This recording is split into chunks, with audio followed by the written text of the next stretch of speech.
Ladies and gentlemen, Football Scoop Podcast. It is Tuesday before Thanksgiving. John Brice and I, this is Scott Roussel, that's John Brice. We came on just to kind of give an update, lay of the land, coaching searches. So this week, logically, is going to be, I say this week, the next few days are going to be a quiet day publicly with regards to searches because coaches don't want anything getting out there right before they play their final games. Most of them are playing their final games. The lane train is Thursday, is Thanksgiving night. Bunch of games Friday, Saturday. Regular season ends. Some teams advance to the conference championship. It This is when, if you are in Auburn, you're hoping to make a hire right after your candidate's regular season is over. Complicated if your coach is in conference championship. So historically, it's a quiet week. In real life, you'll have all sorts of reporters chattering, hey, this is what we're hearing, all that kind of thing. We're going to give you a little lay of the land. Try not to take things too far. Anyway, we're gonna. Here's what's going on in the coaches search, shall we? Let's do it. I'll tell you guys, we post things every single day, all day throughout the day on The Scoop. Footballscoop.com/the-scoop. I'm guessing you probably already know that if you're listening to us, but you won't believe the number of people that are looking at that page every single day. And we greatly appreciate it. We try to do our best there. Let's jump in with Auburn, because I think Auburn leads everything to where a lot of these other searches go thereafter. Auburn, it's been pretty well documented. I think we've kind of been on this, since day one. Lane train's kind of been the first and foremost. JB, you want to give me opening thoughts on that one? I'll tell you what I'm hearing, you're hearing, and we'll go from there. Yeah, we know the SEC likes to say it just means more. And in these coaching searches, it just means more in the SEC. It really does. Like the interest, the scrutiny, the process, and it's Lane as the top target. I think it's completely Lane's job if he wants it and will accept it. I think that Lane has frankly gone back and forth a little bit on this as I've talked to people. There was a point in time a few days ago where I think Lane was fully leaning toward accepting the Auburn job and just completely moving forward in that regard. I think since then, there have been some family elements. It's my understanding in talking with people, his daughter loves the Oxford community, is ready to be a student at the University of Mississippi. Obviously, that would be a tough dynamic for her if her dad leaves. Not only if he leaves, but goes to a direct rival, which is what Auburn is within the division, and leaves her in a tough predicament. I do think that's a significant factor. Now, the flip side of that is I was told by a leading college football person this week that Auburn will have a coach Saturday night. That's Auburn's plan. They fully intend to 100% have a coach Saturday night.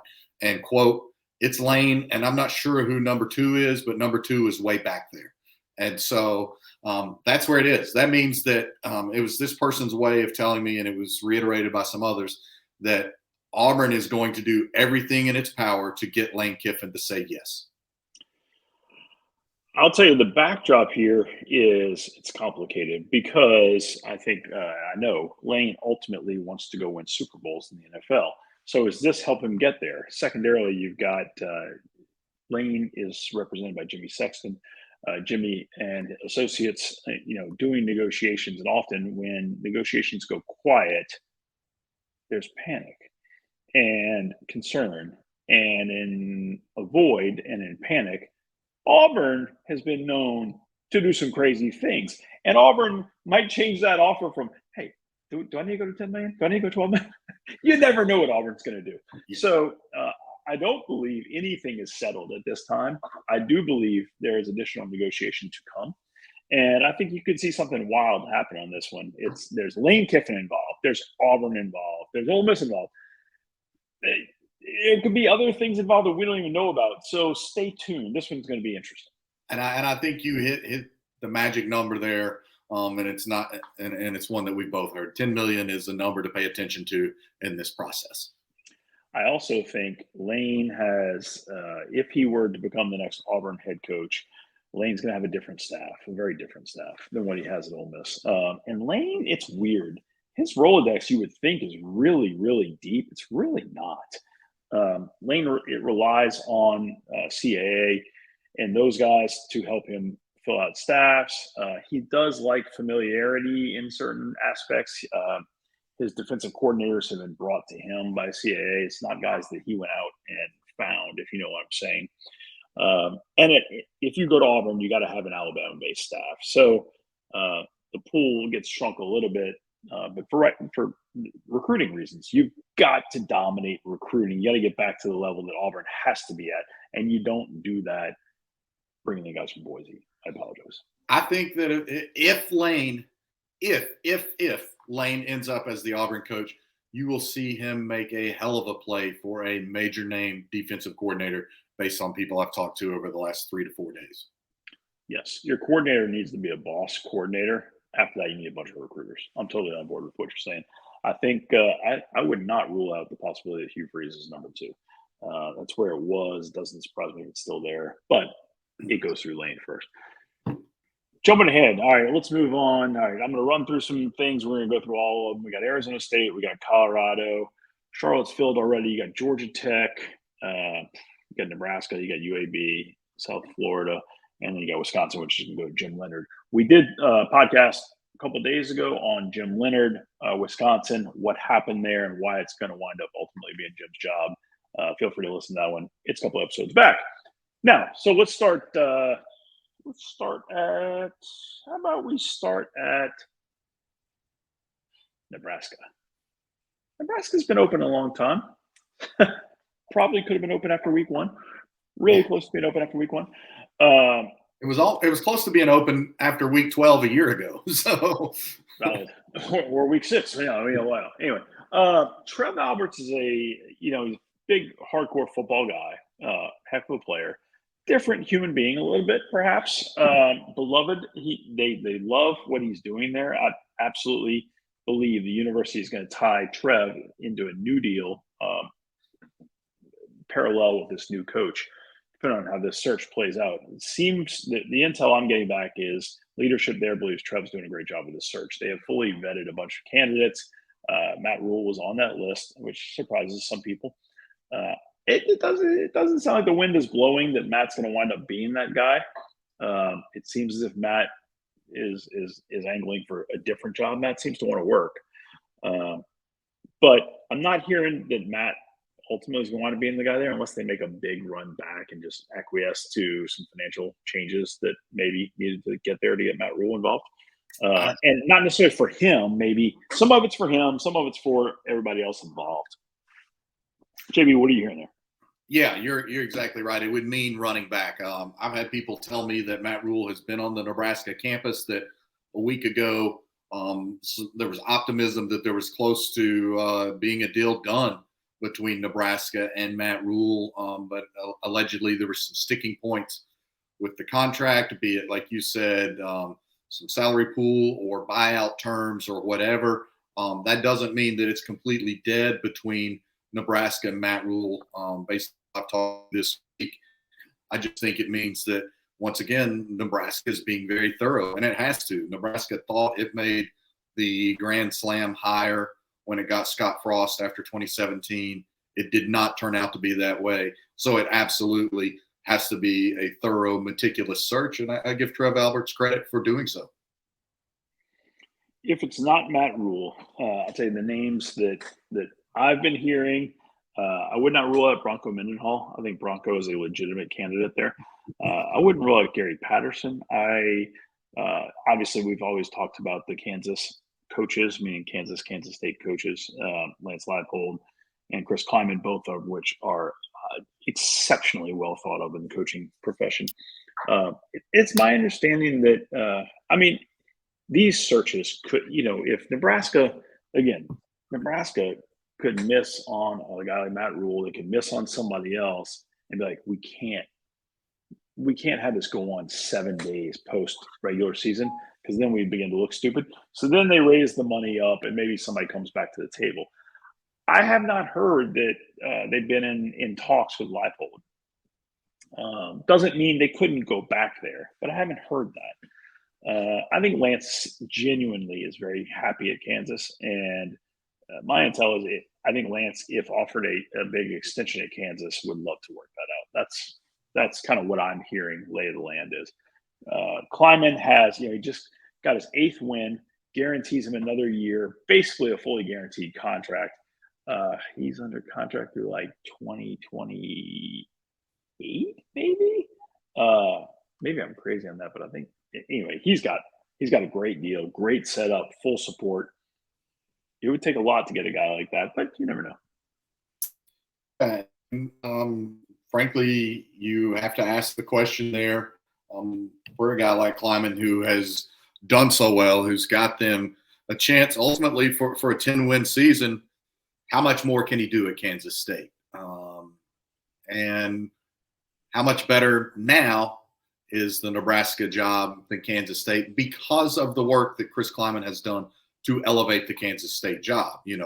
5 years ago, you're thinking, it's a no-brainer. Nebraska is an exponentially better job than Kansas State. But with NIL, with the transfer portal, those great jobs and those bad jobs get closer and closer together, I'm convinced, especially when you find the right fit at the top, and that's what Chris Kleiman has proved to be for Kansas State. Bronco is out right now and actively looking. Bronco's just a little bit of a different guy. Maybe the type of guy that just melds perfectly with Trev Alberts. Maybe.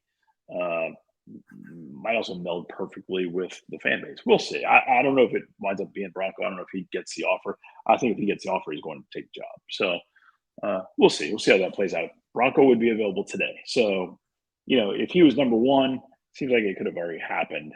You want to be respectful to your existing staff. It's working their tail off. If you did it before this game, it would be pulling the rug out from under him a little bit. So that's why you would hold off. So again, this all plays out in the next couple of days. If Nebraska goes past Sunday, woo, buddy, they better have a conference championship coach ready to come, because if not, it looks weird. That's not what I'm hearing. Yeah, exactly. And look, if it goes past Sunday for just about any of these that have been open for some time, it sends a signal about how the search has gone, because we've discussed it. I talked with the college football personnel director today. Timing is of the essence on everything. This is flip season in the recruiting world. It's portal season. Today has already been a heavy portal day at both the FBS and FCS levels of football. And as we've discussed throughout this season, timing is of the essence. You've got to have a new coach by Sunday or Monday, really. Yeah, the portal action. Actually, I spoke to a couple of FBS head coaches today, and they said the portal activity is almost mind-boggling. All right, let's stay Power 5. So let's go Arizona State. I'll tell you, John, I've been hearing Tom Herman and Kenny Dillingham for a while on this one. I don't know that I have any better intel than those two. So Kenny Dillingham grew up there, right? Young guy. I think he's young 30s, maybe like 32. Previously offense coordinator at Memphis, at Florida State. I feel like I just missed one. And obviously at Oregon. I feel like I missed somewhere else. Kenny's been, maybe I'm crazy, whatever. Rather impressive young man who is hyper local and wants the job. Tom Herman has done it before, been a head coach at the highest level with different degrees of success. California, went out there for college, well-traveled, well-spoken, probably comes to the table with a great plan. It's totally different humans. Kenny is incredibly bright, all sorts of energy, young, aggressive, let's go. Herman is more seasoned now. Herman's not old. Brilliant dude, more astute, can get fired up, but just very different humans. And I think it comes down to, what is that? That's one where Ray Anderson, the athletic director, is really not driving the boat. I think like the CFO has really been kind of driving things. And the university president is very involved as well. So we'll see how that one plays out. But that one, again, should play out right away. And that one is sneaky good. Like there are huge upside. There are coaches that tell me they think that Arizona State, from a ability to win, some of the other external factors, might be the best job in this cycle. Truly might be the best job in this cycle. I think the impulse is to think the best job in this cycle is Auburn or Nebraska when you think about traditional college football and support and resources and fan base and all of those things. But Arizona State, for where you are, for what you can do, how quickly you can do it, you got USC and UCLA leaving the Pac-12. There's a whole lot of runway there for big things. I would agree with you on Dillingham and Herman based on, again, too many phone calls, frankly, this week. The only other name I would add in talking with some people in the SWAC is that there is a belief, at least in the SWAC, that Dion has been in play a little bit with Arizona State. Okay, so on Dion real fast, to me, it makes so much sense. I haven't really been hearing that, but it makes so much sense. Dion would kill it there. Now, to your other point of Arizona State being an incredible job, holy smokes, you got everything you could possibly want. First of all, you can recruit literally just from in area and from Los Angeles, and you're done. Maybe pull a kid or two from Texas as needed, but you're done. You got a major airport right there. You get anywhere you want in an hour. Recruiting is simple. Every class is available online. Practice whenever you want. You have all the facilities you need. Awesome in-stadium experience. The co-ed population is incredible. I'm telling you, Arizona State should dominate, straight up dominate. Well, and to your point, all those amenities, perks, whatever you want to call it, assets for the program, and then we factor in the transfer portal. And imagine flying guys in there. Imagine being able to harness the transfer portal and flying them in to Arizona State to see the lay of the land there. You're right. I think I don't think it's as quick to be in a playoff contender, like I said last year about USC, if the Trojans got the right coach. But I think the right coach at Arizona State can very quickly have an 8, 9, 10 win season and be ready to kick that thing into another gear. You're going to Los Angeles and you're recruiting against USC and UCLA like you always have, but those two schools are going to play Michigan State, Purdue, and Illinois. You have fun with that. Yeah. Like come here. We're gonna run this place. Yeah, I don't know. Hard sell. That's a brilliant point by you, because I don't know how much we've seen negative recruiting or heard of negative recruiting in the Pac-12, and I think recruiting is about to take an entirely different tenor in the Pac-12 with USC and UCLA headed to the Big Ten. Agreed, totally. All right, how about Colorado? What's the latest there? Yeah, Colorado. Again, that's another one where Bronco Mendenhall has been deeply involved. I think he's a natural fit there in a lot of ways. Tom Herman has also worked to be involved there. We've heard Deion Sanders' name a little bit as well at Colorado. That's sort of the top three that I've heard at Colorado. It doesn't mean there's not a mystery candidate out there, as we've discussed. Not quite the same things to offer as an Arizona State. But Colorado should be a great job. It's a great place to live. It's tremendous resources. It's a huge school. There's good football in that state. You can't fill your roster from Colorado alone, but there is good football in that state, and you can get some different players from throughout that state, especially, I think, on your offensive line and in some other key spots. I've heard a lot of those same names in this one. And I guess, I think about Dion at Colorado, and I just don't get that. Now, I've heard it. I absolutely have. I just don't understand that fit. And that one would be a big head scratcher to me, but it would be fun to see. But the word was Bronco for a while, and now Bronco's I'm hearing Bronco at Nebraska in play, and I'm kind of wondering what's going on there. When you hear it from different angles, you start saying, okay, well, I'm not getting it from the agent, so okay. What? All right. Colorado has made some very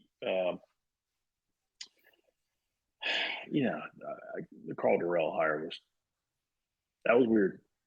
It was weird. It was look, it was a panic hire. It was a hire that exposed a lack of crisis management capabilities at Colorado at that point in time. Because Mel Tucker told him he wasn't going anywhere, and initially he wasn't going anywhere, and then Michigan State threw what at the time was crazy money at him, and then followed up and doubled down and said, you thought we had crazy money? Oh, no, it's a clown world here. We got all the crazy money, and pumped out $95 million to win 4 games this year. So anyway, there we are. Good talk. That's Colorado in a nutshell. Moving right along, Michigan State segue was fantastic. Let's talk Georgia Tech. We're talking Power Five jobs. So Georgia Tech, I have kind of consistently for the past couple of weeks been refresher by they hired Bat from Alabama to be the new director of athletics. That's when the search kind of focused. I have consistently heard Willie Fritz and Jamie Chadwell, both of whom I think would be very good there. I think they both bring a unique offense. Willie Fritz at Tulane has dealt with being a school inside of a bigger city with high academic standards. Jamie Chadwell has not dealt with that. Jamie Chadwell knows the area real well. So does Willie. Willie was at Georgia Southern. Chadwell has such a unique kind. It's a throwing offense, but has all sorts of option capabilities built into it. Very unique offense. And that's what, everybody thinks Georgia Tech needs something a little unique. Willie has a very unique offense also. So I think either one would be great. You got to think Bill O'Brien might have a shot due to the Alabama ties with that. But that's kind of what I'm hearing. I think that one does play out right after. I think the decision's made right after this weekend's games. Tulane being in the conference championship, and then Coastal seeing how that season plays out. I think that comes soon. Yeah, I think so, and that's one, of course, that's been open for a while. Because they won last weekend, I don't think we can completely close the door on Brent Key because he's got some key support there. Again, if he went out and shocked the world this weekend and helped Georgia Tech somehow beat Georgia, then I think he would suddenly surge into the driver's seat to be named that head coach on a permanent basis. If he beats Georgia, come on.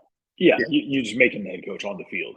Right. You walk up to him in the TV's on, coach, and you say, hey, you're my guy. Yeah. And you let it be loud enough for everybody to hear it.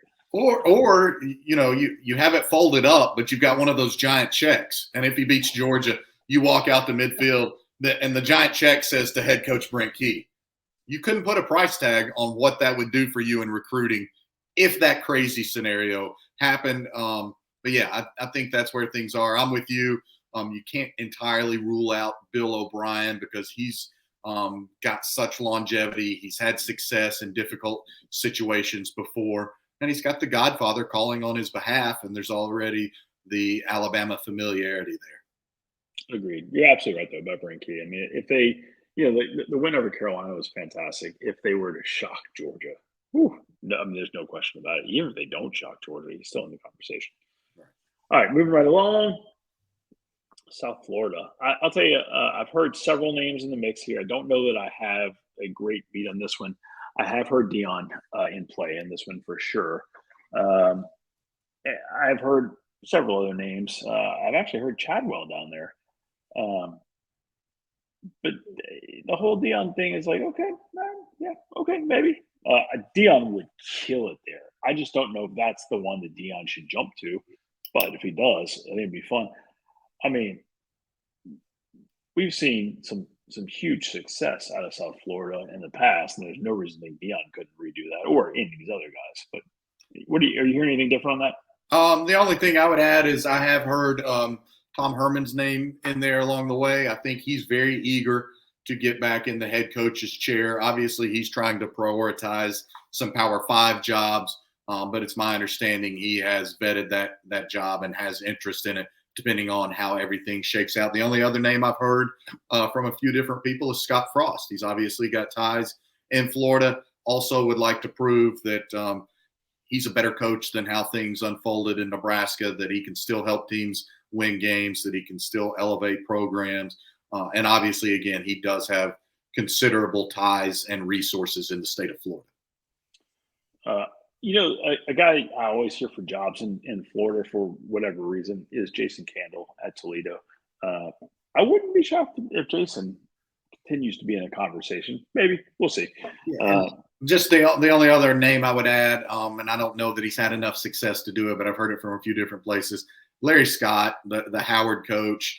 He's coached high school in Florida. He's a former USF player. He's been an assistant at Miami, an assistant at Florida, an assistant at Tennessee. He's obviously worked there at his alma mater, USF. So depending on how their search goes, he's just a name you should be familiar with. Agreed. I think a guy like Markel Blackwell, who played there and thrived there as a player, it could potentially be involved in the search, or maybe as an offensive coordinator or in some capacity. Great guy. I think you could see Markel come back there. All right, so we got UAB. Bryant Vincent has been holding the fort down. Doesn't look like Bryant's going to get the opportunity on a permanent basis. I know you and I have spoken on the phone about this one. Really seems like there's been a lot of push groundswell for Tyson Helton to have a real shot at this job, the Western Kentucky head coach. I know we're hearing Skip Holtz is involved as well. Skip, humorously or not, is currently XFL, USFL, whatever it is, in the Birmingham Stallions. So he's in town. He's in town. He's there in Birmingham with the USFL, Birmingham Stallions. Put some respect on their name. I think barring something crazy on this one, Scott, it's a two-man race at this point. It's Skip Holtz and it's Tyson Helton. I think that there's one external factor, and that is the Liberty job. And I think that there's a belief if Hugh Freeze somehow landed the Auburn job, that the Liberty job's attractiveness might end up ultimately changing a bit of the candidate pool at UAB. So that's something to be mindful of. I can tell you UAB has interviewed an incredibly well-respected, big-time assistant coach in the SEC for this position. It's interviewed an incredibly well-respected, big-time, championship-winning FCS head coach in this search. Mark Ingram and company has done a fabulous job. I frankly thought Mark Ingram might end up being Auburn's hire as athletics director. There's a couple of those guys at some smaller schools out there that I think are really, really good. Charlie Cobb and Mark Ingram are two of the best, in my opinion. No doubt about it. Yeah, they've been thorough. They've done their diligence. They've kept it quiet. But yeah, the UAB job has got some real appeal and cachet for a lot of people. Right. They're going to hit a home run, in my opinion. And for hiring those guys, it's a great hire. I think we covered all the current openings. There are domino effects that come behind some of these, and then some other openings that are going to come. Probably best not to dabble into those at this moment. JB, any closing thoughts? No, I mean, it's a crazy time of the year. We're sitting here trying to share the best information that we have as we know it. It's a Tuesday afternoon, and we literally were both on the phone immediately prior to recording this podcast. I just think we don't take it lightly. Lives are changing this week, some for the better, some because of the nature of the beast. And I try not to lose sight of that in this Thanksgiving week, because this is crazy time for the families. A lot of the head coaches are making money that secures their families one way or the other. A lot of the assistant coaches don't. I forget the number. I can't remember if it's like 300 people a lot of times are touched by a head coaching change at a major college football program. So that would be my message. When you're diving into these and we're all chasing the news, think about all the ancillary people that are affected. Amen, my brother. I wish everybody happy Thanksgiving. We're going to write something about each of these searches, maybe a little bit more in depth than what we did here. So we'll have that on the website, and we'll keep you guys posted throughout the week in the next couple of weeks. Never been a busier time to be on Football Scoop every day. We appreciate everybody. He's the turkey. I'm in first place.